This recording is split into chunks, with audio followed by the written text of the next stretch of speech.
Baik, kita mulai aja. Assalamualaikum warahmatullahi wabarakatuh.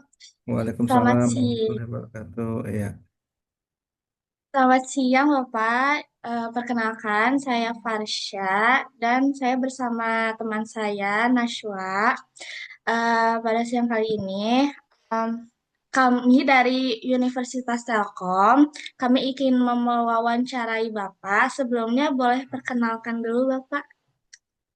Iya, oke ya. Perkenalkan, nama lengkap saya itu Muhammad Arif Budiana. Dipanggilnya di kantor AR Budiana. Demikian jabatan saya adalah Manajer Administrasi Umum dan Rumah Tangga. Iya. Ya Bapak. Sebelum memulai ke pertanyaan, saya ingin bertanya dulu, apakah perusahaan PK Koja ini pernah diwawancarai atau didatangi oleh mahasiswa Telkom untuk mengenai konteks Green BPM ini? Belum. Belum ada. Oh, belum ya, Bapak. Oke, baik deh. Selanjutnya ya Ya. ke pertanyaannya. Yang pertama, bisa dijelaskan secara singkat tentang profil TPK Koja dan bagaimana perusahaan memandang isu keberlanjutan serta lingkungan dalam kegiatan operasional di pelabuhan. Oke, ya. Terima kasih pertanyaan terkait profil TPK Koja dan pandangan terhadap keberlanjutan ya. eh, bahwa KSO Terminal Peti Kemas Koja itu merupakan salah satu terminal peti kemas internasional di Indonesia yang melayani kegiatan bongkar muat peti kemas ekspor dan impor. Sebagai bagian dari ekosistem logistik nasional, TPK Koja memiliki peran penting dalam mendukung kelancaran arus barang ekspor dan impor serta pertumbuhan ekonomi nasional. Dalam menjalankan operasionalnya, perusahaan memandang bahwa isu keberlanjutan dan lingkungan sebagai aspek fundamental yang harus berjalan dengan efisiensi dan produktivitas. TPK Koja juga berkomitmen untuk menjaga keseimbangan antara kinerja ekonomi, tanggung jawab sosial, dan pelestarian lingkungan dengan mengedepankan tentunya prinsip Green Port Operation. Begitu penjelasan sedikit saya atas Asia. Ya, Pak, pertanyaan selanjutnya ya, Pak. Hmm? Jadi, sejauh mana kesadaran dan komitmen terhadap lingkungan sudah menjadi bagian dari budaya kerja di TPK Koja, baik di tingkat manajemen maupun karyawan?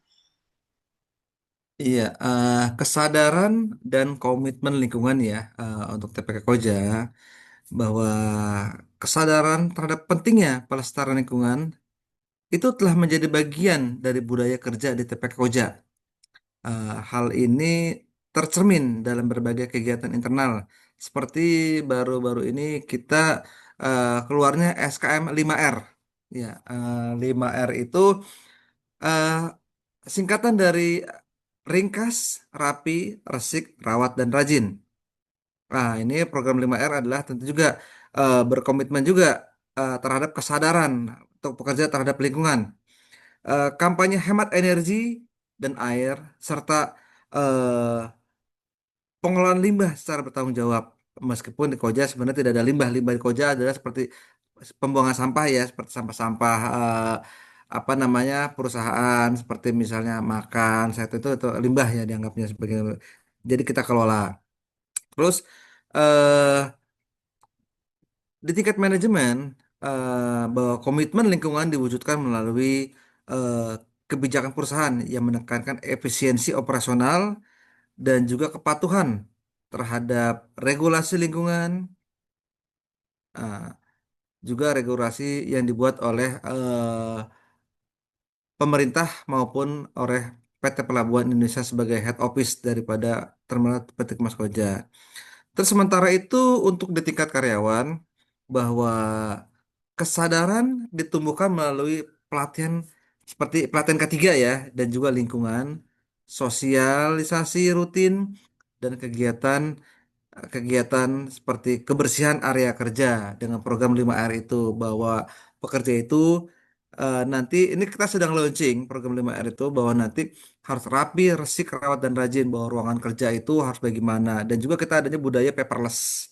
Jadi sudah mengembangkan juga PO. Jadi saat sekarang ini kalau mungkin Asia datang ke Koja saat sekarang kita sebisa mungkin tidak menggunakan kertas lagi, sudah menggunakan namanya e-office. Surat-surat disposisi itu udah artinya kita sudah peduli lingkungan. Seperti itu. Ah, ya, begitu Asia. Nah, oke baik Pak. Hmm. Selanjutnya ke pertanyaan ketiga, apakah Hmm. TPK Koja memiliki kebijakan atau strategi khusus yang berfokus pada efisiensi energi, pengurangan emisi, atau pelestarian lingkungan?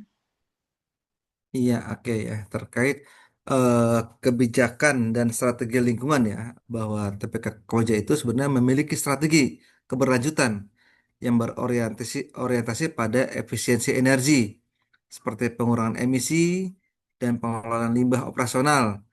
Beberapa langkah strategis, beberapa antara lain seperti misalnya dalam penggunaan peralatan bongkar muat hemat energi seperti ada katanya sebenarnya memang kedepannya akan menggunakan electric rubber tire gantry tapi sekarang menggunakan hybrid meskipun belum sepenuhnya elektrik ya menggunakan hybrid jadi penggunaan itu paling kita sudah mengurangi emisi dari gas buang itu sendiri yang sebelumnya menggunakan RTG berbahan bakar solar yang sudah pasti itu tidak ramah lingkungan.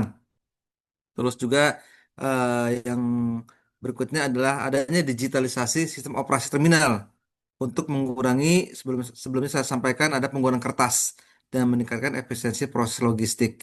Jadi kita sekarang kalau bersurat ke PE ke HO keluar sudah menggunakan e-office atau menggunakan elektronik seperti itu. Jadi tidak perlu lagi kertas-kertas lagi, cukup menggunakan aplikasi namanya Pelindo e-office itu bisa langsung nyampe atau hanya PDF-nya aja kita kirim, kita save as PDF, lalu kita kirim ke yang bersangkutan ketika kita bikin undangan atau surat apapun. Lalu terkait pengelolaan limbah, ya pengelolaan limbah di Koja memang limbahnya itu berbeda ya dengan limbah kimia. Limbah di kita itu ya limbah perusahaan itu seperti sampah ya sehari-hari seperti sampah perusahaan itu memang kita dikelola oleh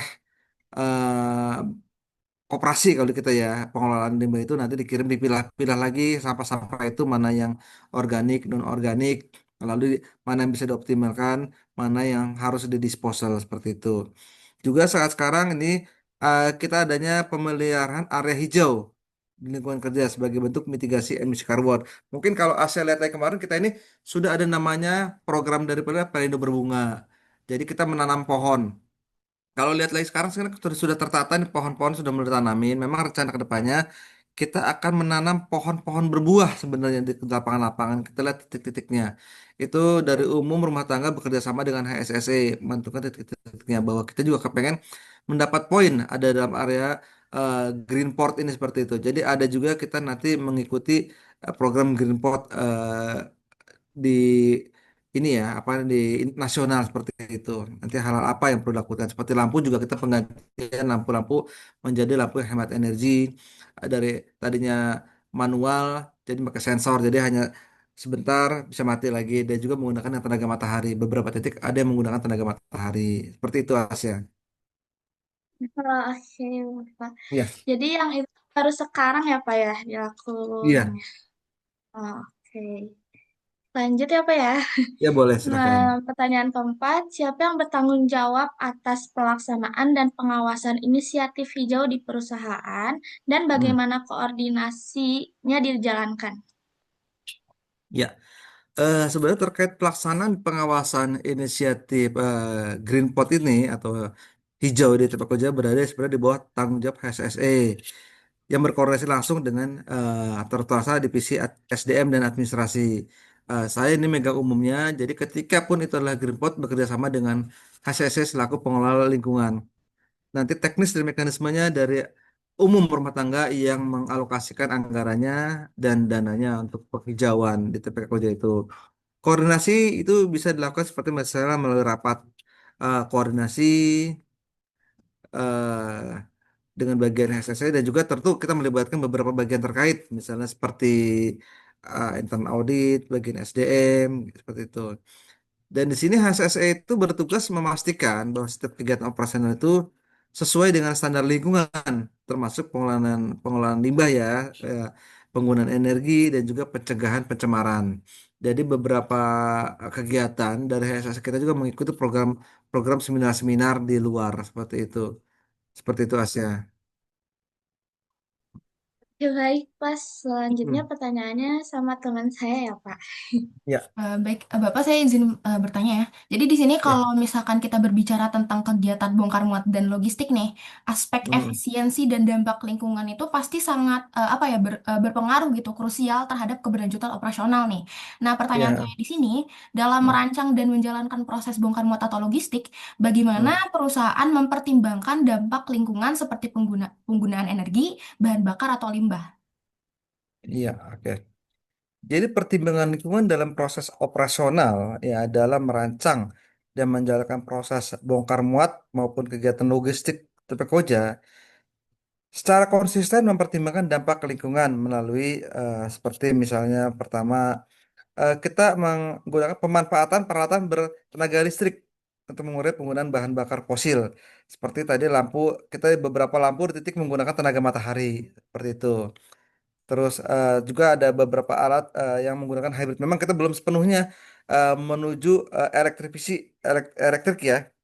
Jadi semuanya masih dalam proses semuanya. Jadi, tapi kita care terhadap lingkungan hijau atau green port ya. Nanti juga mobil manajemen juga menggunakan listrik seperti itu, juga mengurangi bahan bakar fosil. Terus juga yang berikutnya kita itu optimalisasi jadwal operasi.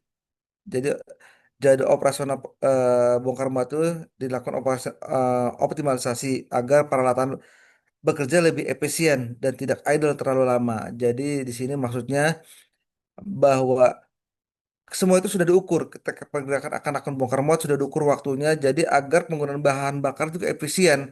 Sudah di timing bahwa ini harus target sekian, harus selesai sekian. Jadi kita semuanya adalah dalam skala eh, sudah terschedule, sudah terdaftar, sudah kita tata bahwa ini harus sekian. Jadi itu dengan impact atau nampaknya dampak dari itu semua adalah pasti mengurangi daripada penggunaan energi. Jadi kita kurangi juga juga kita ada pengaturan sistem drainase limbah seperti ada limbah beberapa limbah ya agar tidak mencemari lingkungan sekitar. Kita mengelola limbah sendiri ya. Memang bekerja sama di sini kelola koperasi seperti itu. Juga berikutnya adalah adanya pemeliharaan alat-alat berat secara berkala untuk menghindari kebocoran oli atau bahan kimia yang berkompetensi mencemari tanah dan air. Nah, itu adalah beberapa kepedulian perusahaan terhadap lingkungan. Jadi semuanya itu tertata dan terjadwal seperti itu. Ya. Baik Bapak, terima kasih atas Hmm. jawabannya sangat membantu. Hmm. Untuk pertanyaan selanjutnya, kan setelah Ya, sistem berjalan itu pastinya dibutuhkan mekanisme pemantauan ya agar si program ya inisiatif betul. hijau ini tuh benar-benar terukur dan berkelanjutan. Ya. Nah, pertanyaannya tuh di sini, apakah ada sistem atau indikator tertentu yang digunakan untuk memantau dan mengevaluasi dampak lingkungan dari kegiatan operasional-operasional tersebut? Iya, oke ya. Ini terkait pemantauan dan evaluasi dampak lingkungan Koja. Kita melakukan monitoring lingkungan secara periodik dengan indikator seperti ya meliputi pertama adalah pemantauan emisi gas buang. Nah, kita juga memantau emisi gas buang, juga konsumsi energi listrik dan bahan bakar, serta volume limbah yang dihasilkan. Berapa sih volume limbah yang dihasilkan oleh kita? Selalu kita monitor. Jadi sesuai dengan kebutuhannya, seperti kita penggunaan listrik kita sesuaikan dengan untuk apa listrik digunakan. Seperti limbahnya juga kita menggunakan bekerja sama dengan koperasi yang mengelola limbah dipilah-pilah terlebih dahulu itu kita sesuaikan dengan kebutuhan yang ada. Terus juga adanya kita ini adanya audit lingkungan ya, adanya audit lingkungan internal, eksternal, bekerja sama dengan pihak berwenang seperti itu. Jadi perlu ada audit kalau untuk berkelanjutan itu. Jadi secara periodik kita tuh menganalisis juga mengevaluasi. Lalu di sini adanya pelaporan hasil pemantauan kepada manajemen. Jadi perlu adanya laporan kepada manajemen sebagai bahan evaluasi dan perbaikan berkelanjutan. Terus dari data monitoring itu juga menjadi dasar dalam menentukan target efisiensi energi dan pengurangan emisi di tahun berikutnya. Seperti itu. Ya baik Bapak, terima kasih atas jawabannya. Untuk pertanyaan selanjutnya di sini, kita mau tahu nih langkah konkret apa sih yang udah dilakuin sama TPK Koja dalam meningkatkan efisiensi dan juga keberlanjutan. Nah untuk pertanyaannya tuh di sini apa contoh langkah nyata yang udah dilakuin untuk mengoptimalkan proses agar lebih efisien dan ramah lingkungan? Contohnya misalnya melalui digitalisasi kah, peralatan hemat energi, atau inovasi teknologi hijau. Ya, jadi langkah nyata ya optimalisasi ramah lingkungan dari TPKJ itu adalah seperti memang kita menuju pelabuhan hijau atau green port ya, seperti misalnya saat sekarang ini kita sudah melakukan eh, pertama ada pertama adalah adanya digitalisasi proses operasional dan administrasi untuk mendukung paperless office. Jadi di sini itu sudah yang kita laksanakan menggunakan paperless office. Tidak artinya kita sudah tidak lagi meminimalisir penggunaan kertas ya. Artinya tidak tidak lagi menggunakan kertas, masih menggunakan kertas tapi sudah berkurang jauh. Penggunaan kertas itu hanya sekitar 20%. Jadi semuanya sudah menggunakan paperless. Terus juga yang kedua itu seperti kita melakukan modernisasi peralatan menjadi berbasis eh nggak semuanya berbasis listrik ya, masih hybrid jatuhnya. Jadi nggak semuanya berbasis listrik, kita belum bisa. Memang karena butuh tahapan, karena butuh investasi yang tidak sedikit gitu kan, karena terkait untuk berkelanjutannya. Seperti itu. Jadi itu langkah kita nanti akan mendatangkan CC baru yang menggunakan hybrid seperti itu. Dan juga adanya perawatan mesin agar efisien energi. Jadi ini pengaruh juga untuk perawatan mesin karena kalau mesin itu tidak dirawat otomatis akan boros dan juga menimbulkan polusi. Jadi mesin-mesin operasional pokoknya harus dirawat secara rutin seperti itu. Jadi pengaruh dari itu dirawat secara rutin, pertama pasti efisiensi bahan bakar, mengurangi fosil, polusi seperti itu. Juga yang ketiga, kita saat sekarang sedang melaksanakan program 5R yang tadi saya sebut di atas, rapi, resik, rawat, dan rajin itu dan juga penghijauan area terminal. Jadi kalau datang sekarang sudah beberapa titik sudah dihijaukan. Rapir kerawatan rajinnya juga sama sedang di launching program 5R ini. SKM-nya sudah dibentuk. Itu langkah nyatanya yang dilakukan oleh Koja. Terus yang keempat itu eh, kita sistem penerangan LED ya yang tadi menggunakan masih lampu biasa. Masih itu menggunakan LED hemat energi di area kerja dan pelabuhan. Jadi selain menggunakan listrik juga LED. LED itu pengaruhnya sudah pasti terasa ya. Sampai di samping nanti rencana kedepannya adalah auto sensor ya dari LED itu sendiri. Itu mengurangi dari penggunaan daya. Terus yang terakhir itu seperti eh, kita tuh perlu adanya peningkatan kesadaran pekerja melalui kampanye internal bertema Green Terminal Clean Operation. Seperti itu. Nas ya, Ya, Naswa ya. iya. Ya. Jadi untuk program 5R tuh masih proses ya, ongoing gitu. Iya, proses ini langkah nyatanya proses ongoing, SKM ini sudah dibentuk, sudah jadi, sudah tertanganin. Oke. Jadi proses pelaksanaan yang perlu karena ini kan langkah nyata nih. Kita ingin menerapkan bertahap ya. Pertama tadi rapi harus kerawatan rajinnya, ruangan itu harus bersih, harus resik, rajin dan juga harus rajin ya. Nanti ditetapkan lampu begitu selesai harus dimatikan, AC dimatikan, seperti itu. Itu wajib nantinya semuanya. Karena sedang program sudah masuk. eh, Oke, baik. Terima kasih atas jawabannya. Di sini sebagai pertanyaan penutup nih Pak, apa tantangan hmm. utama dalam menerapkan konsep Green BPM di sektor pelabuhan dan bagaimana perusahaan berencana mengatasinya ke depan?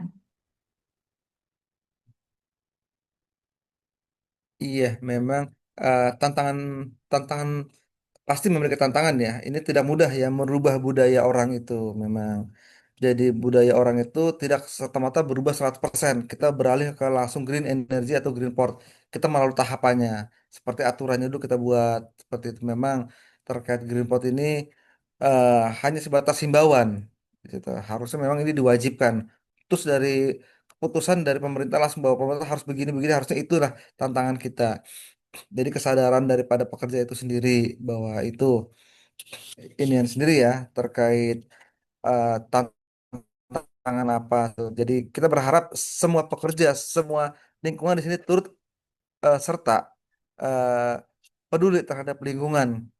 Seperti mungkin karena ini ada pelabuhan bongkar muat.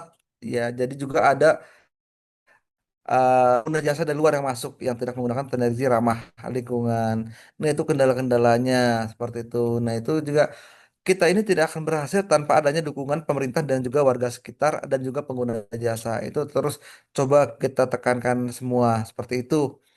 Ya, iya, Nasya. Baik, Bapak, terima kasih Bapak untuk jawabannya. Ini sudah selesai. Hmm. Terima kasih juga Oh Bapak gitu ya. untuk waktunya. Ya.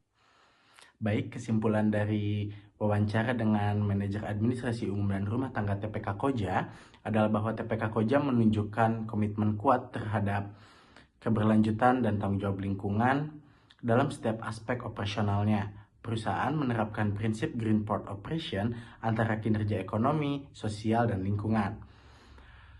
Melalui program 5R, efisiensi energi, dan pengelolaan limbah yang bertanggung jawab, serta digitalisasi proses bongkar muat, TPK Koja berupaya mengurangi dampak lingkungan dan meningkatkan efektivitas operasionalnya.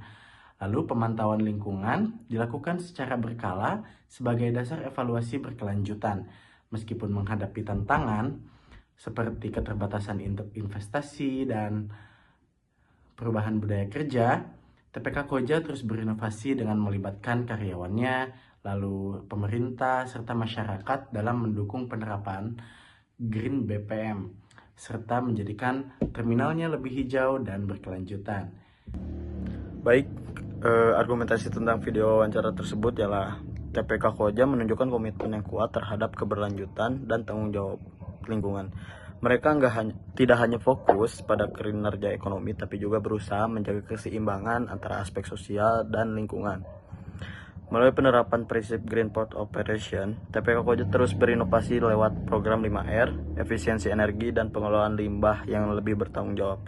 Bahkan proses bongkar muat kini sudah didigitalisasi untuk mengurangi dampak lingkungan sekaligus meningkatkan efektivitas kerja.